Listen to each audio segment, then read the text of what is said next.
Well, Tim, thanks for coming on to Sweet Video and being the first guest. Thank you for having me, Evan. I appreciate it. Yeah, this is a talk show at La Dolce Video, and you're surrounded by movies. Feels good. Do you like movies? I love movies. When I was growing up, the daily, movie that we got to watch was the biggest deal, and then our Friday night movies were, everything. Nice. Yeah. Now you're an occasional customer here. That's right. Yes. I think I just saw you yesterday. Yeah. Got a classic. What did you rent? Marty, 1955, Earthling Sport 9. Best Picture winner, yeah. It's one that I've never actually got around to seeing. That's been on my bucket list for a long time. I looked at the new release section for a while, but eventually I was like, I just know that there's going to be one calling to me in the classics. And there was. It's waiting for me. And it was good? I have not watched it yet. Oh, sorry. We just got it yesterday, and so we're going to watch it tonight. Okay. Yeah. But I do look forward to seeing it. It's been on my bucket list for a while. Bucket list. Yeah. Once you see that, you can check that off the list. Mm-hmm. And anything else on your bucket list? There's so many pockets of film that I haven't seen enough of. There's a lot of some 70s, but mostly 80s and 90s stuff that are real blind spots for me. And so I want to see a lot of those. But then there's also, I've seen some of the most classic of the new wave kind of stuff and the Italian neo-realism, so like 8.5 and things like that. But not enough of them. Not enough. There's so many. Who's the Spanish filmmaker that time? It's like The Exterminating Angel and stuff. Luis Buñuel? Yeah, I haven't seen any of his at all, and there's a big blind spot. I need to watch, at least half dozen of them. So. Yeah. So the bucket list it's a huge bucket. Huge bucket. Good. We don't want you to get done with the bucket too soon. Right. And yeah. But that's the hard part with new movies is that I can't even get through all of the older ones that I want to catch up on. It's hard to feel like keeping up with the new stuff is also possible at the same time. Most people keeping up with new movies aren't also reaching back at the same time. And it's like I can't reach forward and back at the same time. Yeah, it's an endless battle because they keep making movies. So I know. It's I've had a talk with them about it, but they just keep making movies. Yeah. Yeah, the odds are against being able to see everything that you. Can I ask you a question? Yeah, sure. Do you think Hollywood is actually dying? Do I think it's dying? I mean, they've been talk in the news this last year as if all of the business is going elsewhere and that, the actual physical place, Hollywood, is, going to become maybe where the businesses still have their their headquarters, but not necessarily where it's actually being made. If you're talking about like Los Angeles, yeah, as a whole and less production, that's definitely happening. More and more. Yeah, I just saw Steve Carell, I think, has a TV show that they're filming, and it's being filmed in the Sacramento area, and that's keeping more and more of that. Wow, okay, that's interesting. Yeah, I've heard, I don't know what movie it was, but there was some movie getting shot, and they had a chance to shoot it in LA, but it was like cheaper to just like fly the crew and the cast to someplace like Ireland or something and shoot it there. Yeah, because of maybe tax incentives or something. Right. So that's kind of the big reason I think why productions moving out of LA. Which is crazy because you would think that having to fly everyone to a different country would mitigate any tax incentive costs, but obviously not. Yeah, it doesn't make sense to me. Like, I would never think that, okay, let's get plane tickets and hotels for the cast and crew and it'll be cheaper than just shooting it, where they live. Yeah. So yeah, I guess maybe I do think Hollywood is dying. Yeah. But Hollywood's coming here now. Yeah. I mean, we had Leo flying in and out from Napa on the regular, so that must not have been cheap either, having his private plane doing that, but it was obviously worth filming here rather than other places they could have obviously gone with, so. Yeah. So, I guess it's safe to say you've actually worked with P.T. Anderson? Worked for, yeah. I don't know if with is which the correct word as for, but yes, I was an extra on the set of what is now being called One Battle After the Other. Nice. How was that? It was amazing. You want me to tell that story? Sure. So before the filming started for that up here, PTA, Paul Thomas Anderson, was doing location scouting in Humboldt, and so this was, I don't even know what year we're talking now. Gosh, it's so hard to keep track. This must have been in 2023 in June of that year. I was working a late shift on Tuesdays. They were not open for business at the minor theater, so I usually am out by like 5.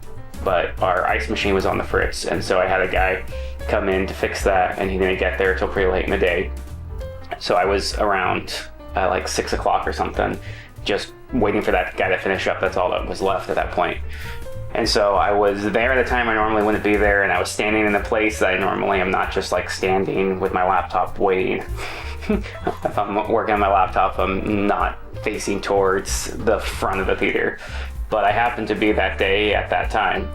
And in that moment, through one of our windows, I see PTA reading the plat for the minor theater up front. Wow. It was pretty crazy. So I just walked outside and said, "Am I seeing what I think I'm seeing?"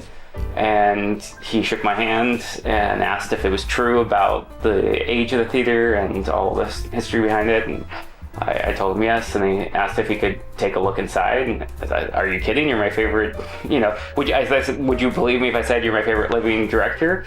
And he was like, "Nah." Well, it's true. Come on in.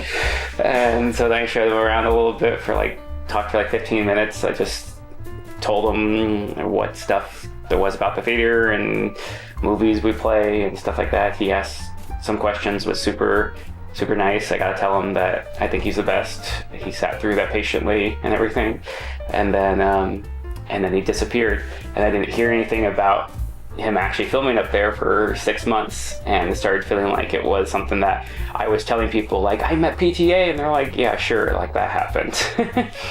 And then sure enough, just as that year was ending, I heard that there was going to be a Warner Brothers production filming up here. And I had known from looking into it after my meeting with PTA that his next movie was going to be with Warner Brothers. And so I immediately jumped on their casting call before the news broke as to who was making it and who was in it. So I submitted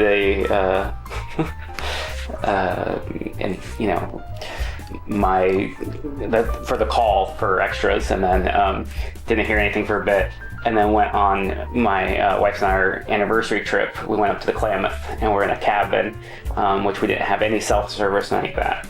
But then we turned on the TV, and the local news was on, and it was Redwood News saying, "It's been confirmed, Paul Thomas Anderson is filming up here in Humboldt with Leonardo DiCaprio, Sean Penn, Regina Hall," and nice. An all-star cast. And then once we went into Crescent City the next day and I got service, I had a voicemail from the casting people that said, "You're going to be a shopper at Murphy's Market," which I already do. So it's like I can do that.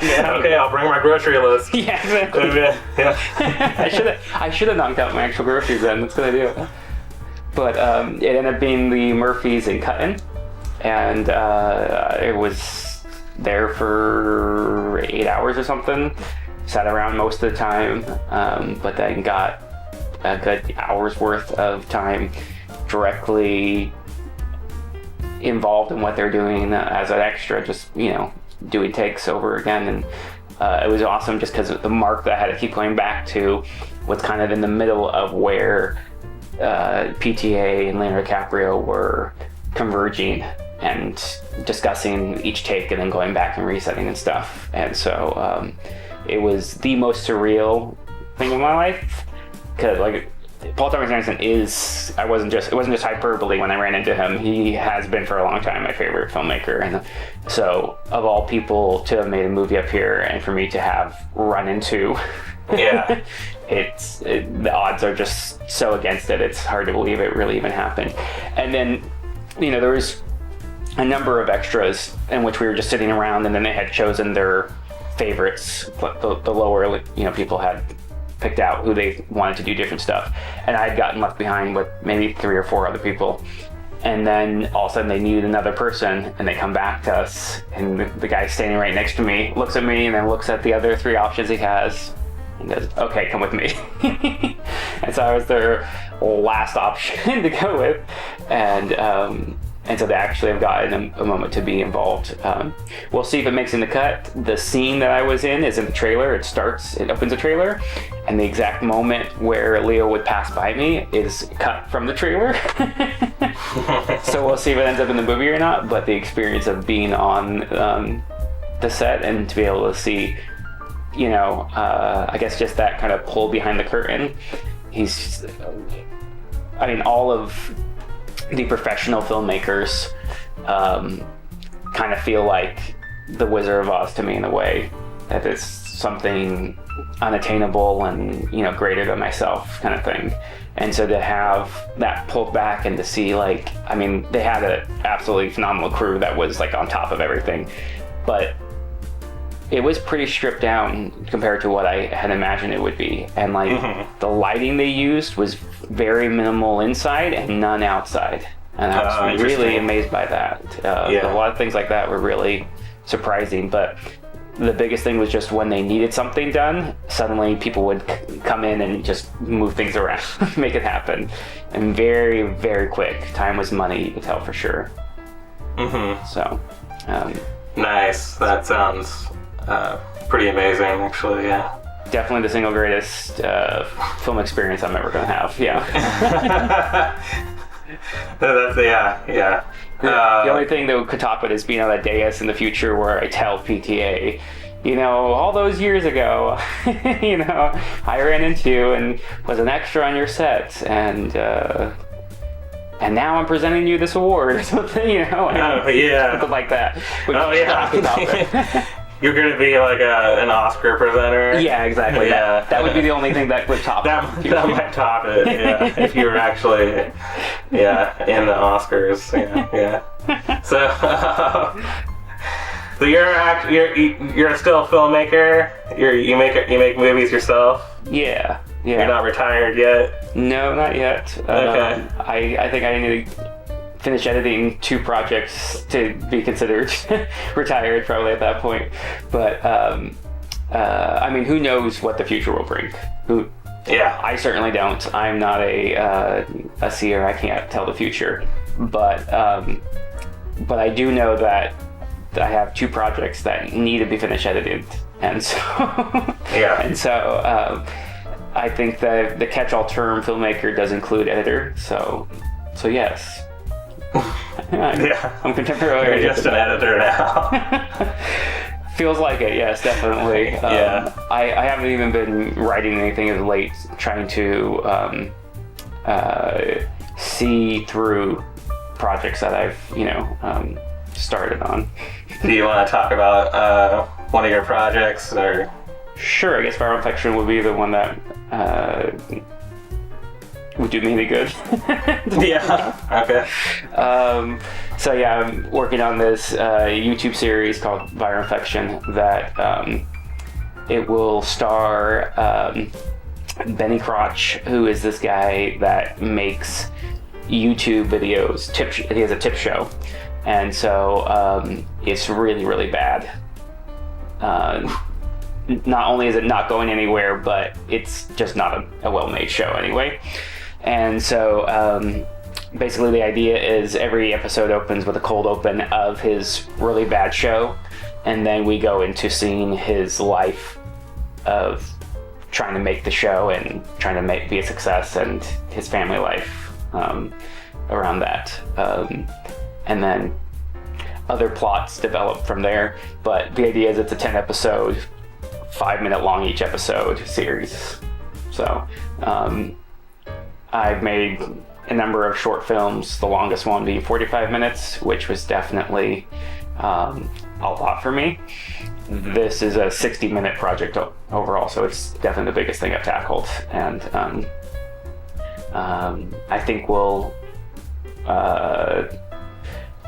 I think the format of it is good in being little bite-sized chunks, but like a series of them.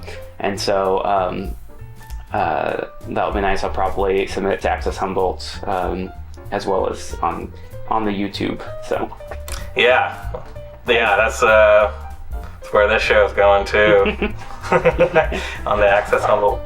And I wish I could say that it's going to be released on this date or something, but all I could say is someday. Do you want to show a clip of what you're working on the show, like they do in Jay Leno or something? Yeah. So in this clip, Benny. Yeah. No. Did not cross my mind, I guess. Yeah, let's do it. Okay, let's play the clip. We'll play the clip. All right, let's roll that clip. Make sure to watch, like, comment, subscribe, and share this video. Please. Oh, that sucked. What is wrong with me? I've got personality, I think. I'm unusual anyway. Why doesn't anyone comment? Oh, you've got this, Benny Crotch. This is your destiny. Destiny. Oh, I think I bruised my cheek. Oh, wow, Tim, that looked amazing, that clip. It will be phenomenal. Absolutely. Wow, good. All right. That's what I like to hear. No, but it is interesting, though. I've made stuff that is on the more serious bent. Most of my stuff has included comedy elements, at least, if not being just a full-out comedy. But it is weird because everybody who makes something funny, or what they are calling a comedy, thinks it's funny. And I mean, there's lots of movies where people clearly, if you watch like behind the scenes, they clearly are laughing the entire time and thinking this is amazing, this is so funny. But that actually translating on screen to other people is not always the case. Yeah. And it's tough to know, is this funny to me? Is it funny to other people? Is there this independent, just like, it's funny? Like, are things objectively, I mean, this is typical about art in general, that art is subjective, I guess. But when I watch other people's art, I can feel very like, objectively this is good, or objectively this is bad.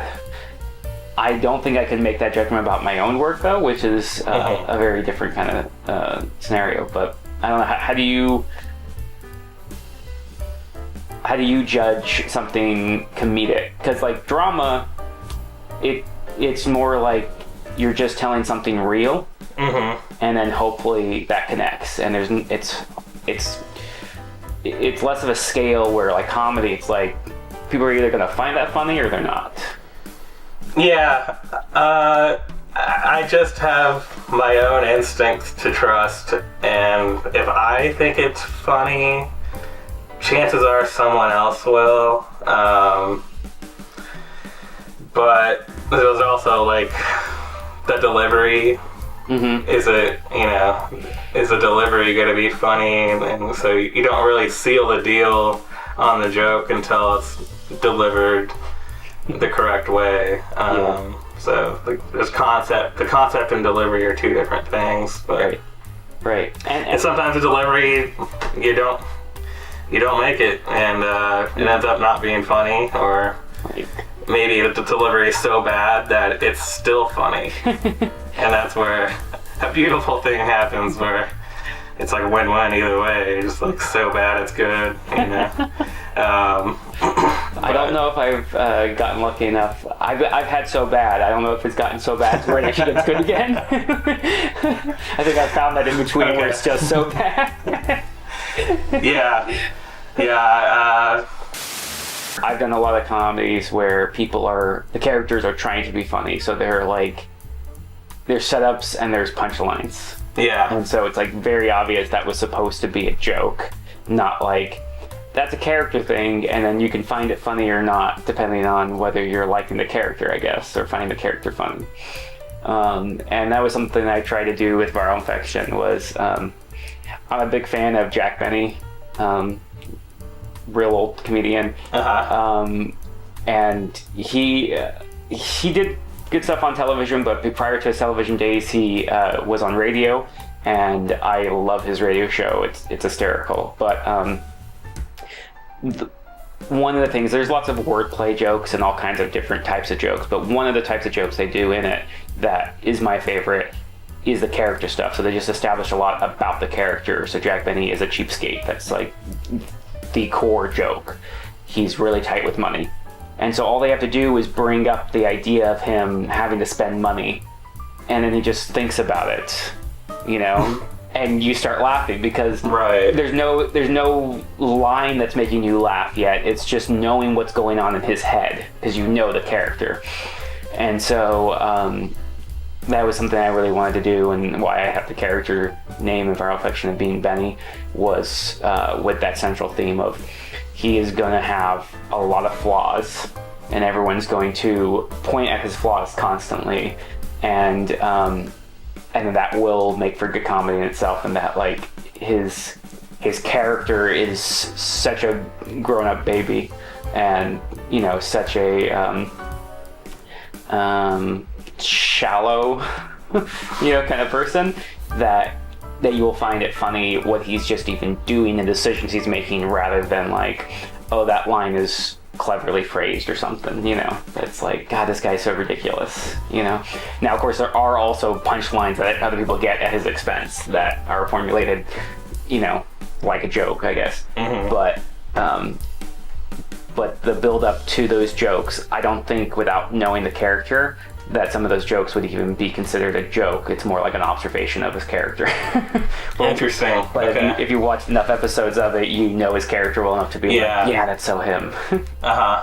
Sometimes I just think people are like funny, like just what they do. Like they can just like sit and breathe. Yeah. And it just seems like comedy to me.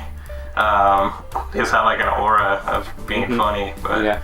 And it's a lot. It's easier if you can find those people to be in your funny movie, because then it's just, you know, it's just money. Yeah, absolutely. Yeah. So one of the other ones I'm editing is called Competitive Theater, and it was when I was trying to make Viral Infection, I ended up at a point of there was things I still needed to get in place to be able to get to that point, but I had this summer in front of me that I had other actors who wanted to do stuff, and I was ready to do something. So I was like, you know what, I have a mockumentary idea that is competitive theater. So the idea is you have these different performers who are all going to compete against one another and win an award and stuff.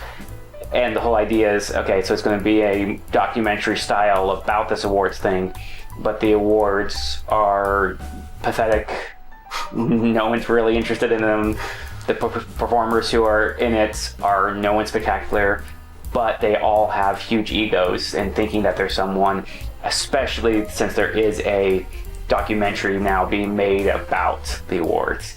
And so a central part to that was having this guy that I've worked with a number of times, who his name's Josue, and he has been in a number of my films, and I've always liked, he doesn't do like acting on stage or anything like that. I just knew him as a person and found him funny, and so cast him in some stuff, and each time I just kind of built up more grandly his, like, the idea that his character would be famous somehow, and be somebody. And he's just able to embody that when he's, acting a part where he can just seemingly, like, his confidence, that's what it is. A real level of confidence in which you're not seeing the cogs moving of him trying to think like, oh, what's going to be funny next, or something like that. It just kind of oozes out of him effortlessly. And so making him this Estefan character that is the actual famous person involved in the competitive theater stuff. He's somebody that just, I knew heading into it, okay, well, he can work in that way for sure. He is a funny person that will just imbue comedy into what he's saying and doing. Yeah.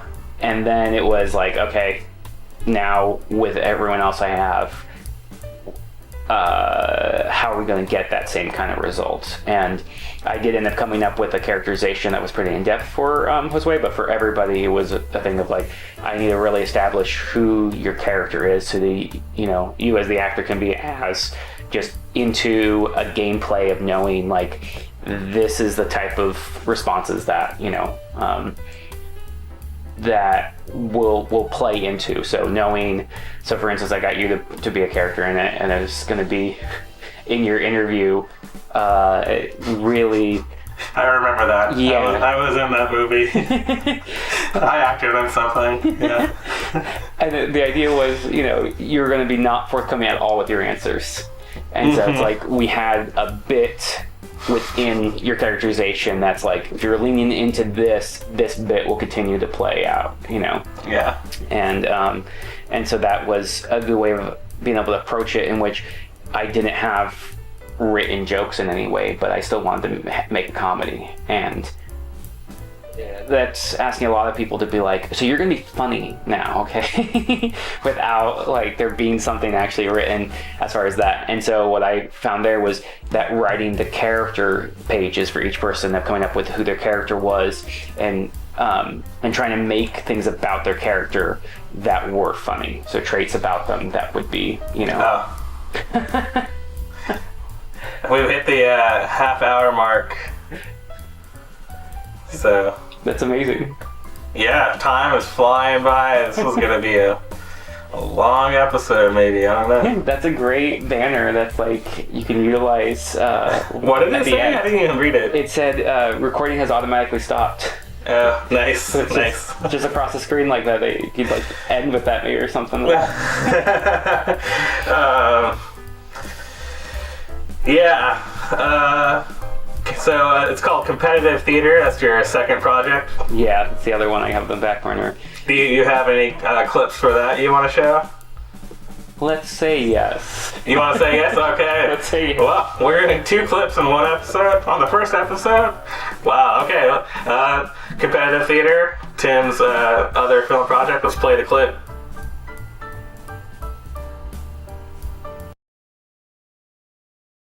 That's going to be a good one. It's going to be a really Okay. good one, Evan. All right.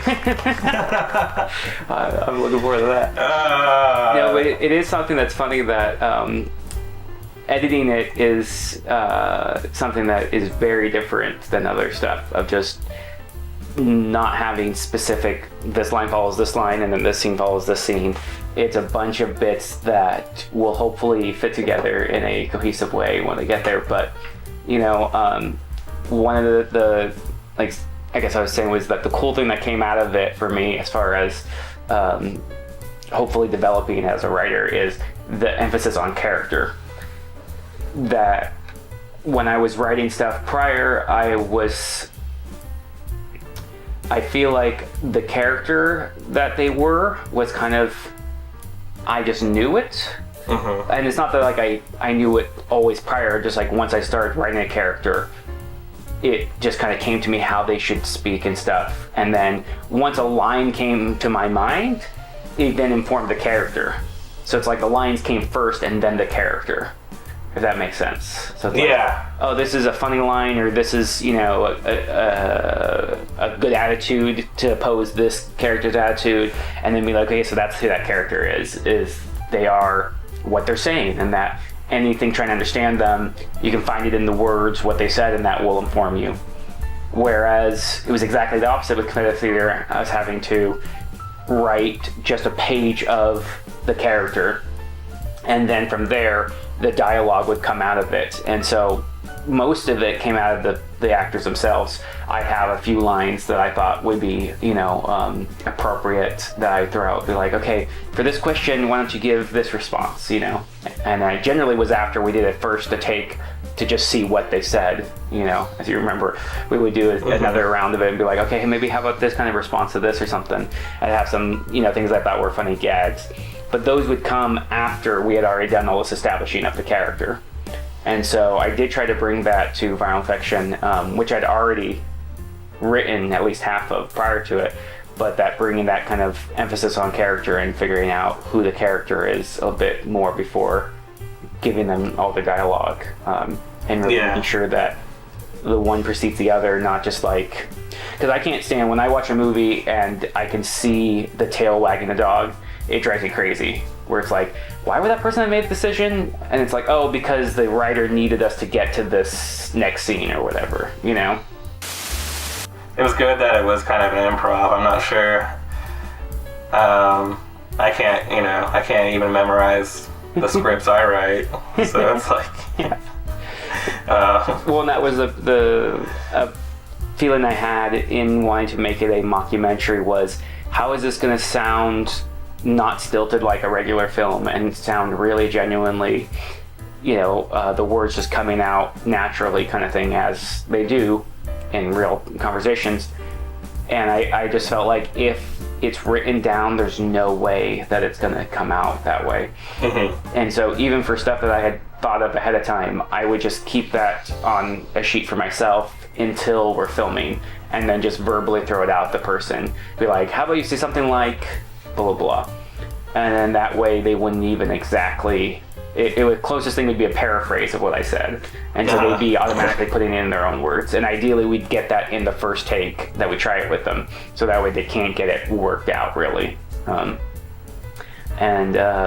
so that was interesting. It was like really trying to force, I mean, I guess improv, but more like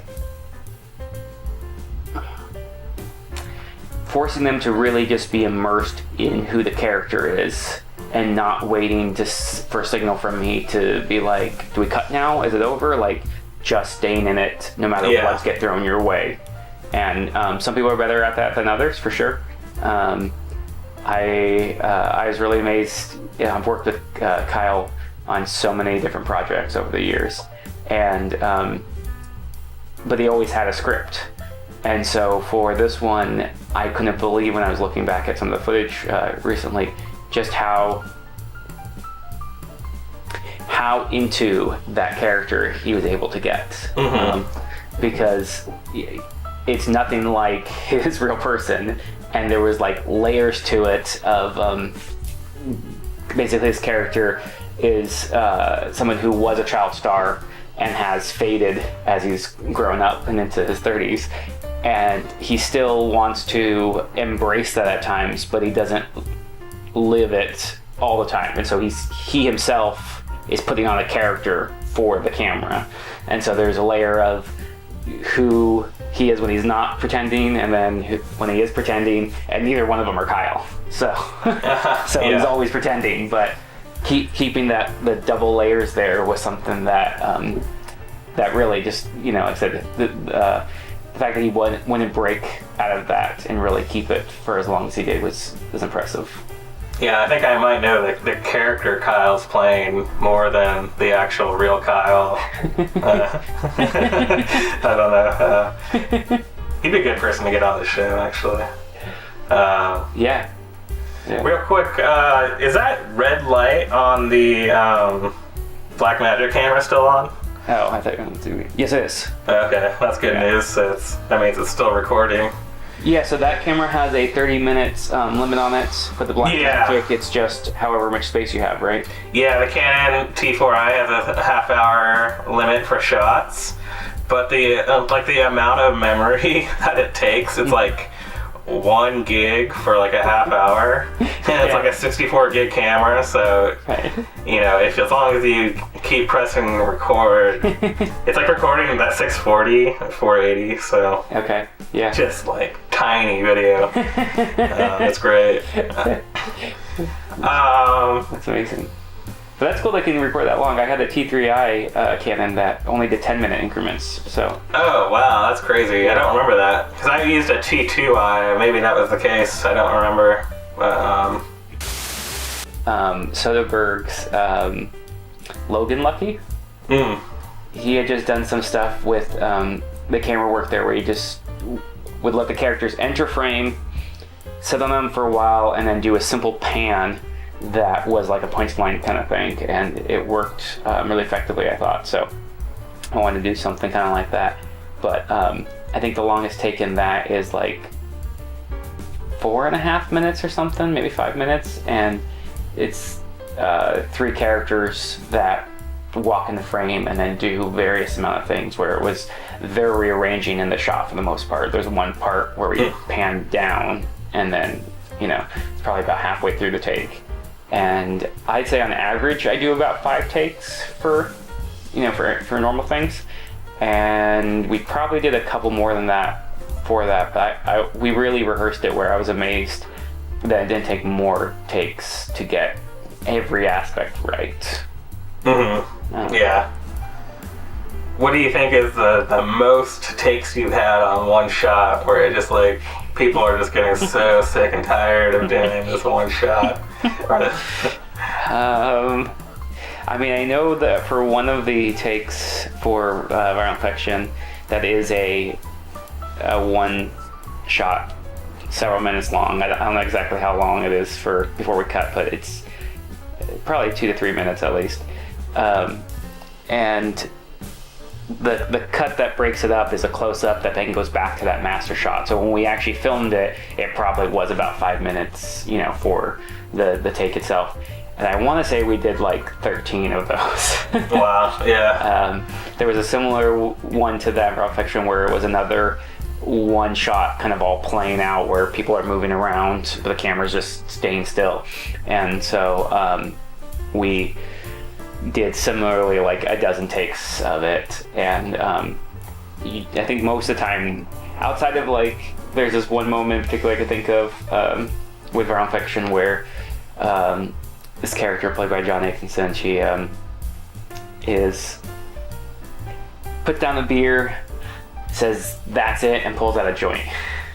So that's the extent of it. Goes boom, that's it, pulls out the joint, and then walks off frame. So very, very short action we needed, but getting that right, I'm sure it was the long filming day and everything else, but she would forget to put the beer down, or she'd forget to go for the joint, or forget to say the line. Like one of the 3 things that needed to happen. A lot of moving parts. Yeah, it's like one of the 3 things each time would just be forgotten. And so we did that at least a dozen times, if not more, till we finally got all 3 elements of beer down, that's it, and then joint out. Nice, yeah.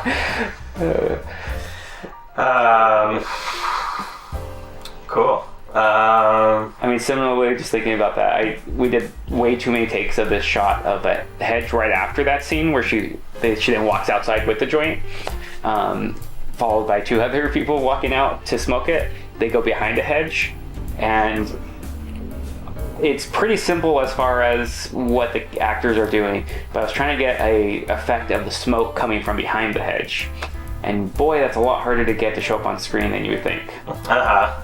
So we did way too many takes of that. And Kyle was the smoke person for that, so I almost killed him. He was pyrotechnics. Yeah. Yeah, he was producing the smoke for us. Nice. If you could make a sequel to any movie that doesn't have a sequel already, what would it be? The only one that comes to mind to me that I've seen that I thought, oh, that needs a sequel. I've seen many that I feel like should be remade because they're like, they have a good nugget in it of the plot or something, but it just was done so badly. It's like, me and Kyle have talked about the idea of writing a book called Secondhand Scripts. That was the idea, and it stemmed from the movie Secondhand Lions, which we thought had something good at the center of it, but was a very flawed movie. Yeah, I haven't seen it. Okay, yeah, so it just basically can be, the scenes themselves could be greatly improved. If you take the same premise and even overall plot, you could greatly improve the scenes themselves with rewriting them. And there's been a number of movies that him and I have, joked around that like, oh, that should be one of those added to that should be, rewritten. But that's rewriting. That's not a sequel. So to actually answer your question, I think Avanti is the movie that I would say that for. What was it? It's called Avanti. Avanti. It's from 1972, written and directed by Billy Wilder. It's an adaptation of a play, but it stars Jack Lemmon and Juliet. Juliet Mills, sorry, the sister of Haley Mills of the Disney stuff from the 60s. But anyway, the movie basically takes place in Italy, and it's about a romance that develops there. And I've just imagined before what those characters, years later, what that relationship would be like. And kind of like how the Before trilogy takes a relationship when it's really young, and all of the emotions that come with a fresh relationship and stuff, and kind of like so much wanting it and like wanting to put in the work for it, to then going through where by the time you get to Before Sunset, it's, they still want to put in the work, but boy, there's just so much more baggage, you know? And so that idea of this relationship that like is very plot driven, how they come together and stuff, becoming more of a like, okay, now let's just hang out with them in that hotel in Italy when they're together again in 30 years or whatever. And I could imagine that being really interesting. So I guess I'll say that one. It's the only one I could Avanti. Yeah. I'll have to check that out. So if you could remake a movie, then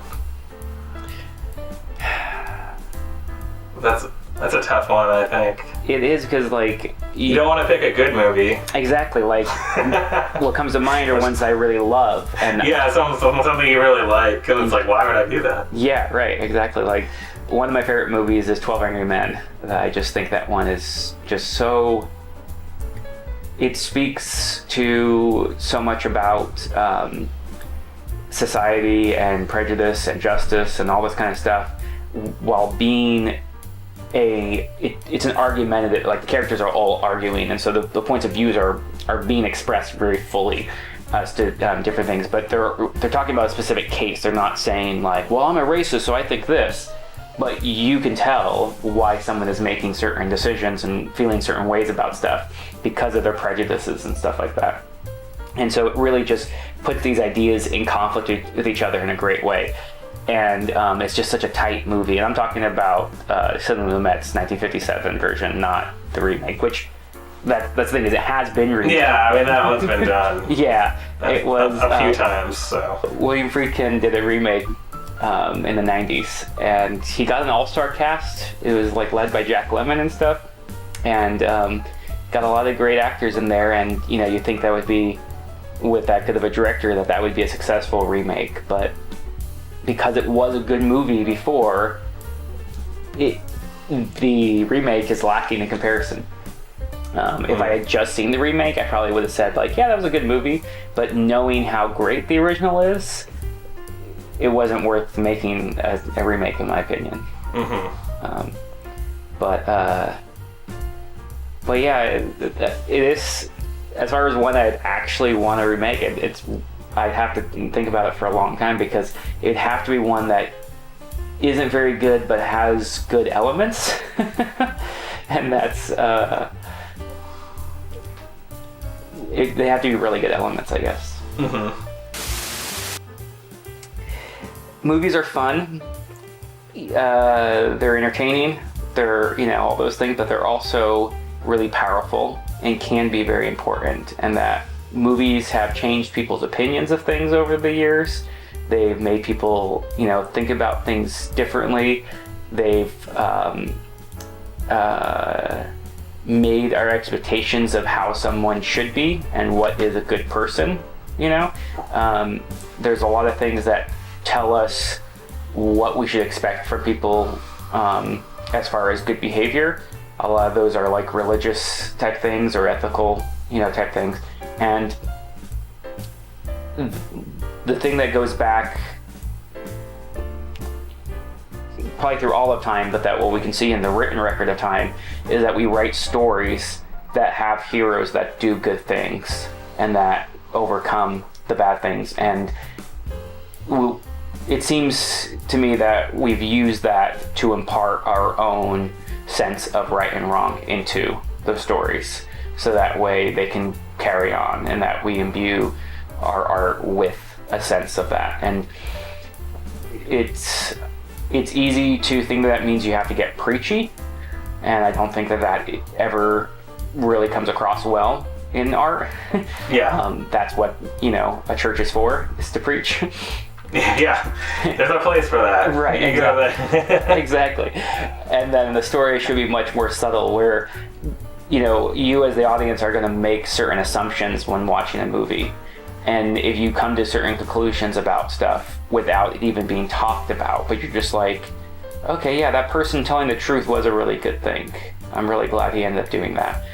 Maybe when you come across a situation where you're being, tempted to not tell the truth, you might actually remember the character that, did a difficult thing and that you admired, It's like getting good examples of people to look up to in life. And so I think that that's something that I wish more people realize the power of and try to really do, rather than just trying to make something that's popular. But it's difficult, because if it's not popular, no one's going to see it anyway. Yeah. Yeah. But I think if you make something to just be successful, I think you are approaching it the wrong way. There's lots of people who have approached it from the heart and have gotten successful at the same time, and it is possible to do. That's right. You too can be successful. Not me, but you can. Oh, yeah. And if your name is Paul Thomas Anderson, you can be successful. Yeah. Don't give up. Don't give up.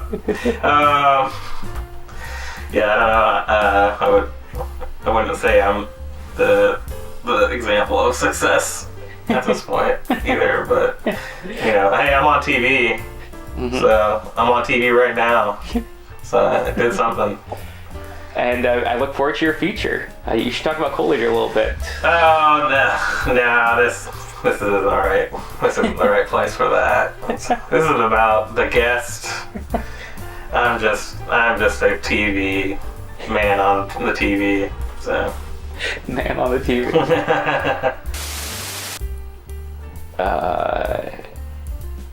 It is interesting how many different types of stories you can tell and ways you can approach it.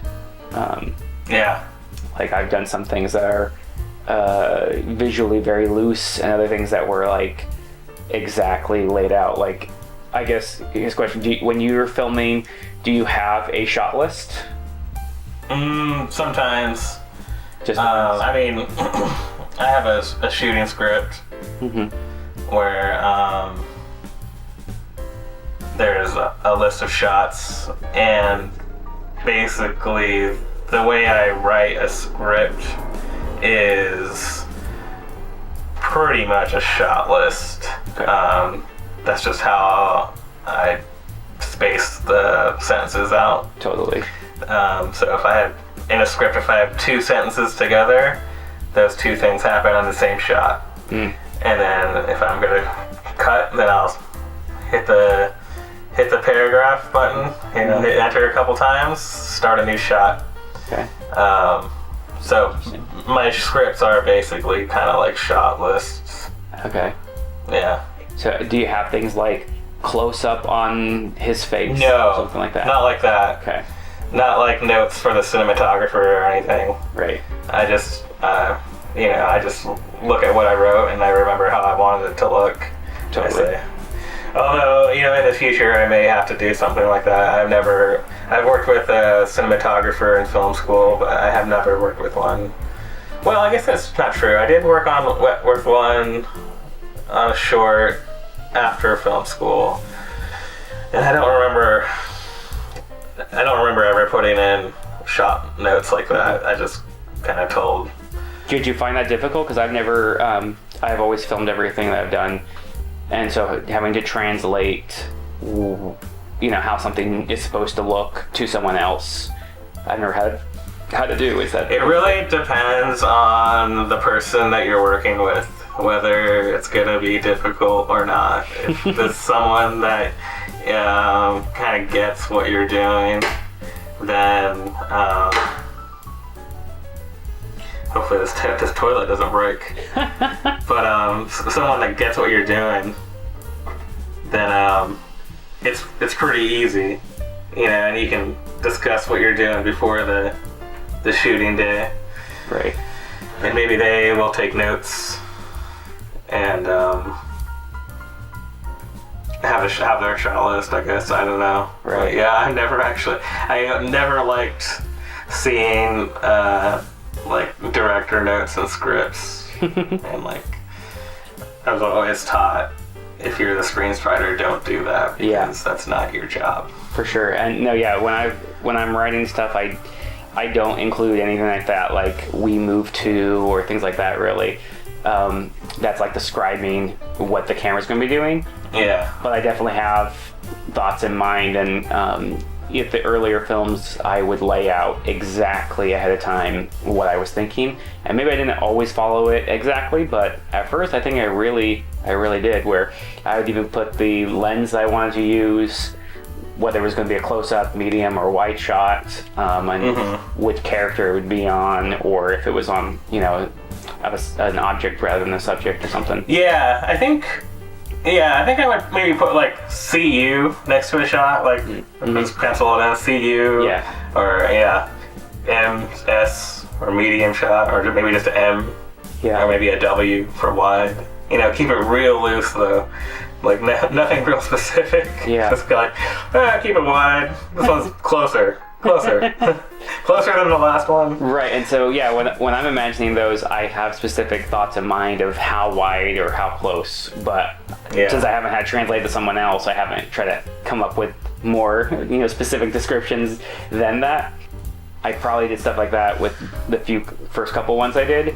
By the time I filmed this last one that I had done, Viral Infection, it is a sitcom format, and therefore has a lot of shoulder rig kind of work. Yeah. And wanted it to feel loose, and I'm not trying to imbue a lot in the shots. It's not like the shots themselves need to have a lot of meaning. It's more, it's not supposed to be something that's visually drawing you in and telling you what's happening next and stuff like that. And so with that, I don't think I wrote a single thing. We had our shot list for the day of what scenes we were going to film, because we filmed it out of order, and it's a 60-page script. So of course each day we had to come up with what scenes we were going to get, but we didn't have a shot list itself in any way. I just had it in my head by that point, knowing what kind of stuff I wanted and would be able to do it. And so I think some of it comes from doing it enough times, but then also just depending on how tight of a film you want it to be. Yeah. So. Yeah. For something like the competitive theater, it would just be whatever happens. I wanted to be as little prepared for that one as possible, for sure. Yeah. For it to have the documentary kind of look to it. I wanted to have to make adjustments on the fly that I wasn't planning ahead of time. Keep you on your toes. Yeah, I didn't want to just do random zooms that I had planned ahead of time all the time kind of thing. You know, like I wanted to really actually have to, like, even if I had to adjust exposure partway through, that's okay. You know? Yeah. That'll look right in the thing, and stuff like that. So, so all your movies can be seen on your YouTube channel? yes, TK Film Studios is the name of our YouTube. We'll put a little link on the bottom there for you. Make it really little. A really little link. Okay. Make it really little. Yes, if anyone wanted to see them, they could check them out there. All right. Well, I think that's all the time we have here today. Well, I appreciate you having me, and thanks for coming on. I like that you're doing this show, not only for yourself and the exposure that hopefully you'll get by doing this, but the spotlight you're putting on specifically La Dolce Video, but you know, video rental in general, and then even more broadly on film. Like I said, it's everything to me. It's like, it's hard to overstate how important it is, that because it truly is the art form of our day. And you know, it's because it's also a product, it's often diminished, and it's just so oversaturated right now, the market, that, you know, it can be devalued because of that. And I think that if it becomes in the future that, like, something like video games become the hot thing, and the movie industry falls from its, you know, peak of where the money makers want to be at or whatever, that we will regret the devaluing of it, and we will find it to be a very valuable thing. And I mean, it's something we've seen with old films. You know, in the silent era, they would take the celluloid when a film ended its run, and they melted down to reuse for the next film. They had no sense that these films would have any value in the future, and that film preservation has shown it to be exactly the opposite case, that they have lots of value to us, and absolutely through these times. So cool. Well, thank you, and thanks for watching Sweet Video. Until next time, let's keep those TVs on, everyone. All right, good night, or good day, good morning, I don't know. Whenever you're watching this, it doesn't matter. Love it. Okay.